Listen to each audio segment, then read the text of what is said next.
a reverenciar la palabra de Dios, a ponernos todos sobre nuestros pies y vamos a buscar el Evangelio de Marcos. El Evangelio de Marcos capítulo 8. Vamos a su versículo 31. Si usted lo dice y si usted lo tiene al que está a su lado, usted le puede decir amén. Si lo tienes. Me imagino que todos lo tienen porque ya está allí proyectado.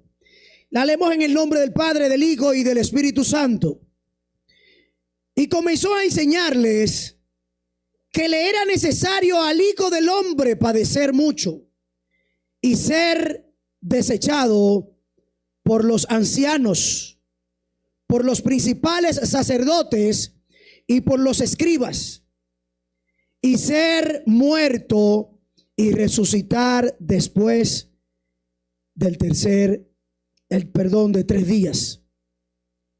Esto les decía claramente. Entonces Pedro le tomó aparte y comenzó a reconvenirle, pero él, volviéndose y mirando a los discípulos, respondió a Pedro diciendo, reprendió a Pedro diciendo: quítate de delante de mí, Satanás, porque no pones la mira en las cosas de Dios, sino en las de los hombres. Y dice el 34, y llamando a la gente y a sus discípulos, les dijo: si alguno quiere venir en pos de mí, niéguese a sí mismo y tome su cruz y sígame. Se puede sentar. En esta mañana hemos orado, hemos adorado, hemos presentado nuestros diezmos, nuestras ofrendas, hemos presentado nuestras vidas como ofrenda agradable delante del Señor. Pero algo más que quisiera pedirle al Padre es que quite toda inmundicia, toda carnalidad de mi vida y que mis labios se sometan a su Santo Espíritu. Que seas tu Padre a través de mí, Señor, hablando. Quita toda emocionalidad, quita toda carnalidad, quita todo lo que pueda impedir en esta mañana que yo pueda expulsar, publicar, exhibir todo lo que tú me habías revelado en la intimidad. Ha llegado el momento, ha llegado la hora, Padre del cielo, de yo exponer tu santa, bendita y poderosa palabra. Iglesia, dígame. Iglesia, dígame. No se sienta cohibido, ¿verdad? Porque yo soy de la casa, ¿eh? Y los que se conectan en oraciones saben lo loco que yo soy. ¿Verdad que sí? Pero ustedes no trajeron algo que yo quería que ustedes trajeran. Que yo les mencionaba siempre. ¿Dónde están los calderos y la cuchara? ¿Me dejáis Mercedes? ¿Dónde está Mercedes? ¡A su nombre! Gloria a Dios. Amados, vamos a hablar un tema muy, pero muy bello, muy cristocéntrico, y es el precio de la redención. Lo voy a poner primeramente con una pequeña ilustración. Imagínate tener o esperar a un líder militar. Un líder militar que nunca ha perdido una batalla, que nunca ha perdido una guerra. Toda la batalla, toda la guerra, todo a donde él va, ese líder siempre ha ganado, ha obtenido la victoria, y todos los que le siguen también. Pero ¿qué pasa? Este líder, en esta ocasión, en este momento, este líder se para frente a ti, frente a todo su campamento, y le dice que en esta ocasión vamos a perder. Pero no tanto eso le dice vamos a perder, sino de que le dice que el líder, el supremo, el papá ¿cómo es que se dicen por ahí? El papá de los pollitos, va a ser humillado, va a ser crucificado, va a ser burlado, va a ser escupido. Imagínense todos los soldados cómo estuvieran o cómo estarían. Estarían, como diría mi pastor Luis, estarían en shock. ¿Lo dije bien? tú ves que eso se pega. Uy. Cada uno de los soldados estarían en shock. Como así, estuvieras tú, estuviera yo. Imagínate que nunca hemos perdido una batalla con nuestro capitán al frente. Y estamos confiados, estamos seguros, porque sabemos que cada día estamos llamados a ganar, a ganar, a ganar, a ganar y nunca perder, porque nuestro líder, nuestro capitán, nunca nos mostró o nunca nos había enseñado lo que era perder. Y del mismo modo, los discípulos de Jesús quedaron perplejos cuando Jesús predijo su muerte. Porque tal vez ellos esperaban, en aquellos tiempos, ellos esperaban a un Mesías. Claro, a un libertador. Ellos esperaban a alguien y al tenerlo, ellos pensaron que nunca más iba a haber enfermedad, que nunca más iba a haber dolor, que nunca más iban a haber circunstancias, que nunca más iban a haber levantamientos. Ellos pensaban que llegó el libertador, llegó el Mesías prometido, ya, no más. Se acabaron las deudas, se acabaron los apagones, se acabó todas las cosas que nosotros podemos preocuparnos. Hay libertad en la casa de todo, eso era bello allí. Pero en lugar de eso, el Mesías, el Salvador, el líder, les mostró que esa victoria iba a pasar por la cruz. ¿Y qué representa la cruz? ¿Qué tipifica la cruz? Era algo fuerte, era algo que hasta vergüenza daba, porque este era el problema de Saulo al perseguir a Jesús. Este era el problema de él, porque él no concibía, no entendía por qué un hombre, un líder, un libertador, un Mesías, por qué tenía que ser colgado en un madero. Si en aquellos tiempos a quienes colgaban en un madero, ¿a quién era? A los delincuentes, a los malditos, dígalo, no hay problema. A alguien que estaba en pecado. Y ese era el problema de Saulo. Saulo decía, no, este hombre que ustedes defienden, este hombre que ustedes predican, este hombre que ustedes adoran, no puede ser digno porque fue crucificado en una cruz. Y allí era que estaba la situación, que Saulo no entendía que ese líder tenía que padecer, tenía que ser humillado, tenía que ser burlado y tenía que morir en una cruz, en un madero. Y luego que él pudo entender, cuando el mismo Cristo crucificado se le reveló en el camino al Damasco, ¿verdad? Usted se imagina ese esplendor de esa gloria. Toda esa oscuridad que tenía Saulo fue libertado, fue sanado y empezó a ver la luz que brilla hoy en ti y en mí. Gloria a Jesús. Y en los evangelios, y principalmente en este evangelio de Marcos, en los evangelios se menciona esta muerte donde Jesús, esta predicción donde Jesús predice su muerte 3 veces. Esto no era algo casual ni un simple aviso para él. Era algo para que sus seguidores, para que sus discípulos, para que sus soldados, para con los que aquellos habían tomado su cruz e iban a seguir a Cristo, desde ese momento en adelante, hubiera una atención, hubiera un llamado, hubiera precauciones, porque de ahí en adelante las cosas iban a ser bravas. Cuando tú tomas tu cruz y sigues a Cristo, óyeme, no es que te van a pagar todos los biles. No es que te van a dar los mejores trabajos. Cuando tú tomas tu cruz y sigues a Cristo, ahí es que viene el levantamiento.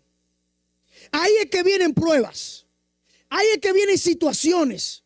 Y es allí en donde tú te vas a afianzar. Es allí en donde tú vas a depender plenamente del Cristo de la gloria, que te va a ayudar con esa carga tan pesada que tú solo no la puedes llevar.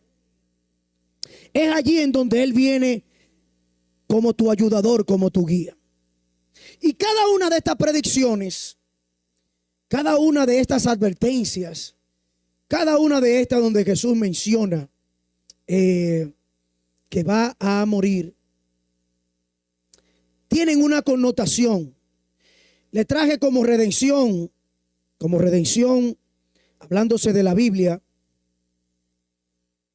En redención se refiere al acto de Dios de rescatar. Escucha bien. Al acto de Dios de rescatar, libertar o comprar. Comprar a su pueblo. Comprar a su pueblo de la esclavitud del pecado mediante un precio o un sacrificio, restaurando así su relación con Él. Un precio que ni usted, un precio que ni yo tenemos para pagar. No había nadie en esta tierra que tuviera la plata, que tuviera los dólares, que tuviera las libras esterlinas para pagar. Nadie había. Tuvo que venir Él, despojarse, hacerse hombre como tú y como yo. Nacer, crecer, desarrollarse, darse cuenta de cuál era su propósito, cuál era su llamado, cuál era su ministerio, y luego salir a predicar buenas nuevas de salvación. La palabra redención proviene del concepto de comprar de nuevo o liberar mediante un pago.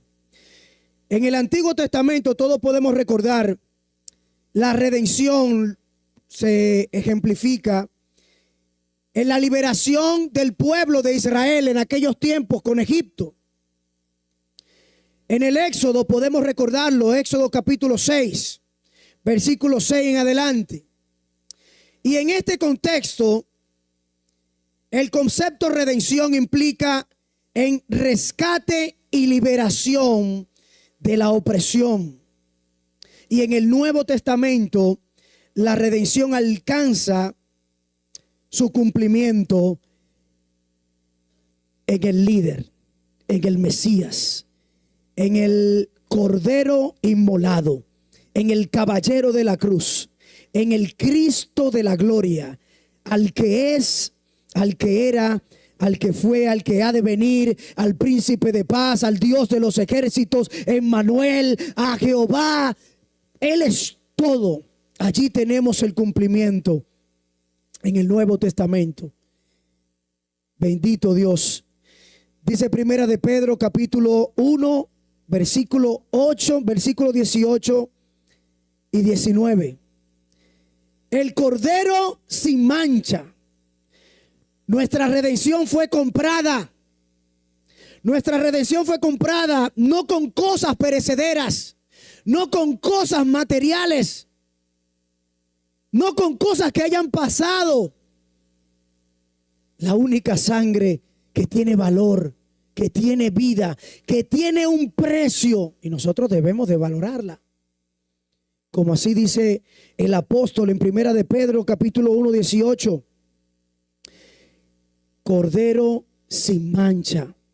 Esa sangre preciosa de nuestro Cristo, de nuestro libertador, de ese Cordero que en Él no hubo manchas ni pecado.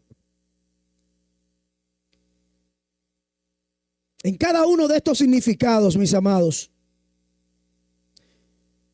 en cada uno de estos significados, nosotros podemos denotar el precio, el valor de ese precio que Jesús pagó por ti y por mí. Tú dirás, pero eso fue hace muchos años. ¿Y por qué hay que pagarlo por mí? Claro, porque para llegar al Padre, para obtener esa salvación, nosotros tenemos que aceptar esa sangre, aceptar ese Cordero, aceptar a ese Cristo, aceptar a aquel que nos amó primero, aceptarlo, hacer su voluntad, a lo que Él nos llamó. Gloria a Dios. Hablaba de tres veces que Jesús predice su muerte. 3 veces. Número 1 es en Marcos capítulo 8, ¿verdad? Donde estuvimos leyendo. En los versículos 31 y 33. Jesús sabía lo que iba a enfrentar. Jesús sabía lo que Él iba a enfrentar. Y la primera vez que Jesús predice su muerte, lo hace con plena conciencia de lo que vendría: el sufrimiento, el rechazo y la crucifixión. Jesús lo sabía absolutamente todo. Pero podemos preguntarlo, los que estaban allí con Él, ¿pensaron en algún momento lo que iba a acontecer, lo que iba a pasar?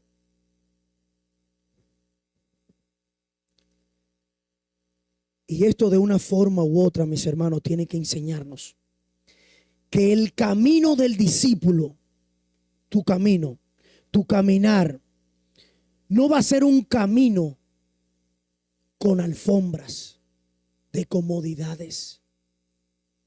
Esto, como Jesús reflejó de que iba a tener sufrimiento, iba a tener rechazo. Escucha, iba a tener sufrimiento. ¿Qué trae el sufrimiento? El sufrimiento trae muchas cosas que nos pueden alejar del camino, que nos pueden alejar de la verdad. Pero esto es algo que Jesús demuestra en esta primera tensión de que voy a morir. De que tú y yo hoy estemos confiados de que ese sufrimiento que Él iba a tener es para que tú y yo hoy estemos preparados.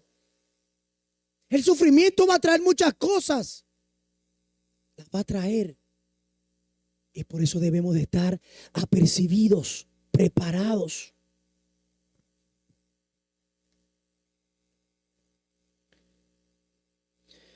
Más adelante le muestro mi tablet, mi iPad, para que la conozcan.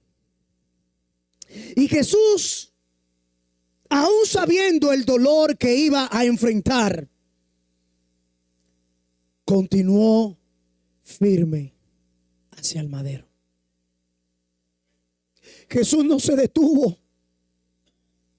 Jesús no se detuvo ni siquiera a preguntar cuántas millas había recorrido. Jesús no se detuvo ni siquiera para fijarse en las heridas que le habían hecho sus verdugos. Jesús no se detuvo ni un instante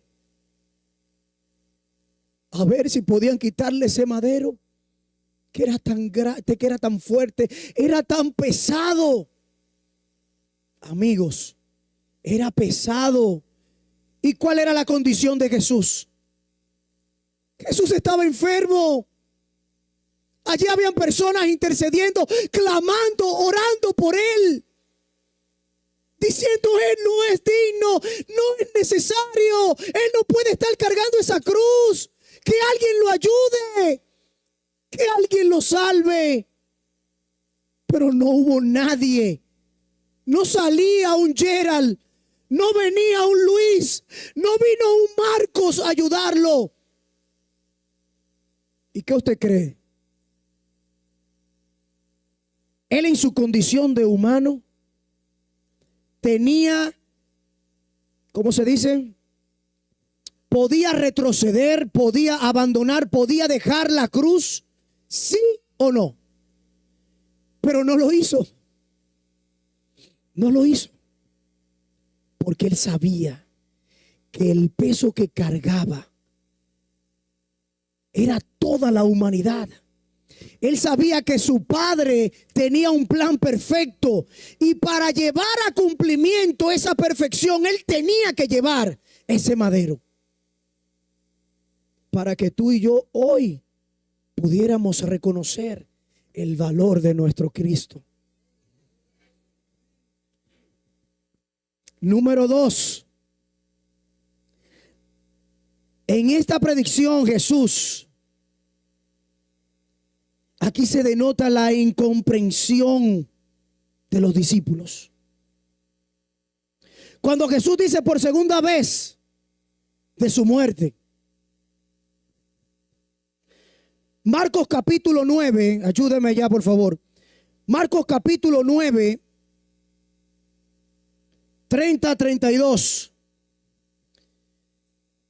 Dice la Biblia: habiendo salido de allí, caminaron por Galilea. No quería que nadie lo supiera, porque enseñaba a sus discípulos y les decía: el Hijo del Hombre será entregado en manos de hombres. ¿Y qué dice? Pero después de muerto, resucitará. A pesar de que Jesús hablaba con claridad, los discípulos no entendieron. Los discípulos no entendieron lo que Jesús le estaba diciendo en ese momento. Y yo te pregunto, ¿por qué? O pudiéramos preguntarnos por qué. Estamos muy concentrados en los afanes de la vida. Estamos muy concentrados en las cosas diarias, las cosas que debemos enfrentar y de vivir. Estamos muy concentrados en las cosas que tenemos que pagar. Estamos muy concentrados en las diligencias que tenemos que hacer. Pero al Cristo de la gloria, ¿cuándo? ¿Cuándo vamos a entender que tenemos una cruz? ¿Cuándo vamos a entender debemos de caminar ese camino que nos va a llevar a una perfección?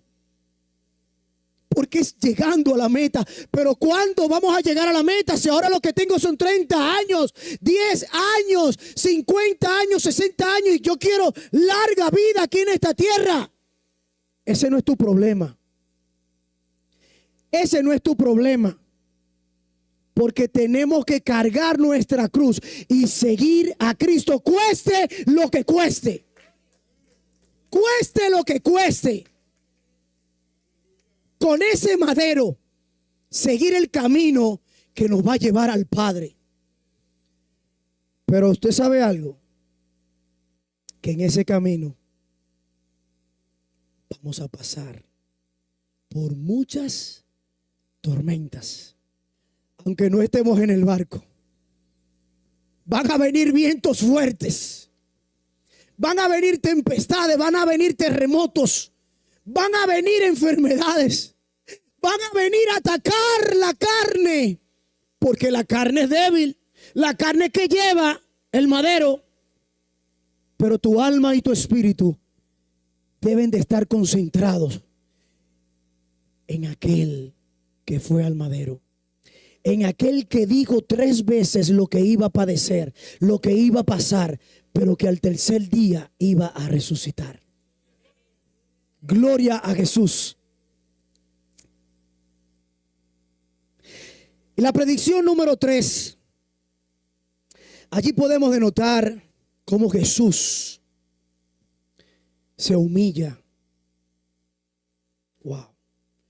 Cómo Jesús se humilla antes de la gloria. En ese mismo evangelio de de Marcos capítulo 10. Marcos capítulo 10, versículo 32. Dice: iban por el camino subiendo a Jerusalén. Y Jesús iba adelante y ellos se asombraron y le seguían con miedo.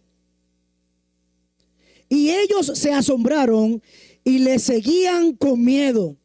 Entonces, volviendo a tomar a los 12 aparte, les comenzó a decir las cosas que le habían de acontecer. Ayúdame con el otro. Y he aquí, subimos a Jerusalén y el Hijo del Hombre será entregado a los principales sacerdotes y los escribas, y le condenarán a muerte y le entregarán ¿Qué dice el otro? Y le escarnecerán, le azotarán y le escupirán y le matarán. Mas al tercer día, bendito Dios. En esta tercera predicción Jesús es más detallado. Aquí Jesús le dice: se te va a acabar el detergente, se te va a acabar la gasolina, se te va a ir la luz, te van a cancelar del trabajo, te van a enfermar, te van a esto, te van a lo otro, de esto, y vas a tener que morir. Y voy a tener que morir. Todas estas cosas Jesús le está diciendo. Voy a ser burlado, voy a ser escupido, voy a ser crucificado. Todo le dice: antes de yo llegar a la gloria, voy a ser humillado. Y en esta descripción,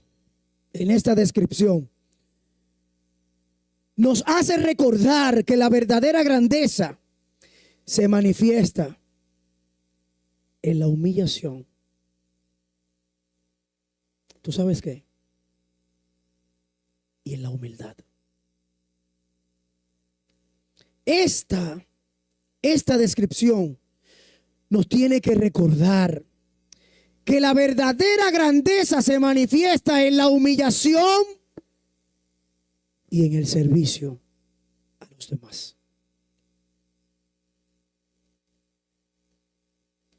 En una cultura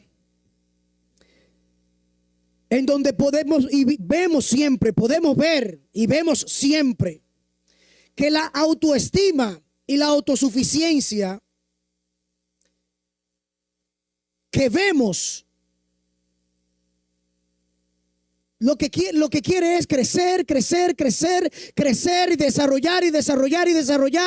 Y como siempre hemos escuchado, ¿y Cristo para cuándo? ¿Cristo para cuándo? Yo siempre le pregunto, con quien tengo el privilegio de compartir, es una forma como de yo evangelizar. Estoy conversando, estoy hablando, y en una de esas le digo: wow, ¿cuántos días, cuántas semanas, cuántos meses o cuántos años tienes tú que no vas a una iglesia? Hace poquito yo le hice esa pregunta a alguien, y no sé si usted ha denotado en alguien cuando como se descubre, si se le cae como el rostro de vergüenza. No supo decirme. Tenía tiempo sin ir a una iglesia. Y tú sabes qué es lo bonito, que él decía que él era cristiano. Digo yo, ¿y dónde está lo que tú tienes que hacer? Congregarte, lo que la iglesia lo que la palabra te manda a congregarte. No, que es excusa. Excusas. Pero gloria a Dios, gloria a Jesús. Todas estas y cada una, bueno, son tres, la que Jesús mencionó, cada una de ellas tenía un significado para sus seguidores y para sus discípulos. Y hoy en día, para con nosotros. Porque esto no se acaba. Esto sigue. Esto sigue. Y es para valientes. Es para valientes. Perdóname. Porque el tenerla a ella, a esa ministra, es algo. Usted sabe cómo cómo el Espíritu me la revelaba a ella. Como un ángel de luz.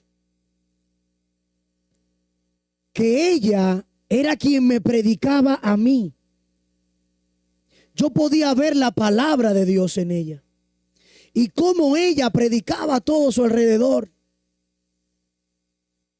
Había muchos, estaban en sillas, estaban en cama, pero allí yo no veía ni una blusita negra. Allí todo lo que yo veía era blanco, blanco. Y el esplendor del rostro de ella era fuego consumidor. Era fuego consumidor. Y solamente yo decía, wow. Siéntase privilegiado, pastor, de tener, y perdónenme los maestros, de tener un querubín aquí con ustedes. Esa niña seguirá dando testimonio de la fidelidad de Dios. Y siéntanse privilegiados de tenerla con ustedes. De verdad que sí. Pongámonos sobre nuestros pies. Firmes. Sin miedo.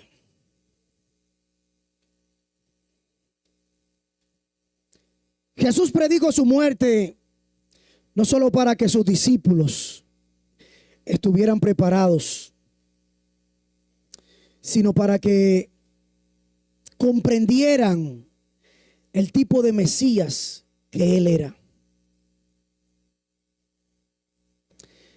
Y hoy tú y yo somos bien bendecidos al tener el significado de cada una de estas predicciones que Jesús presentó. Atesora, valora que las cosas viejas hayan pasado y que hoy tú y yo podamos darle valor a todo lo nuevo en Cristo que tenemos. Que Cristo sea tu fortaleza, que Él sea tu andarte, que Él sea, óyeme, donde tú te sostengas. Y aunque físicamente te puedas sentir que te mueves de un lado a otro, no, pon tu mirada en el Dios invisible. Oye, que nadie te va a sacar de ahí. En el nombre de Jesús. Señor, te damos gracias. Te damos gracias por el ejemplo, Padre de la gloria, de sacrificio que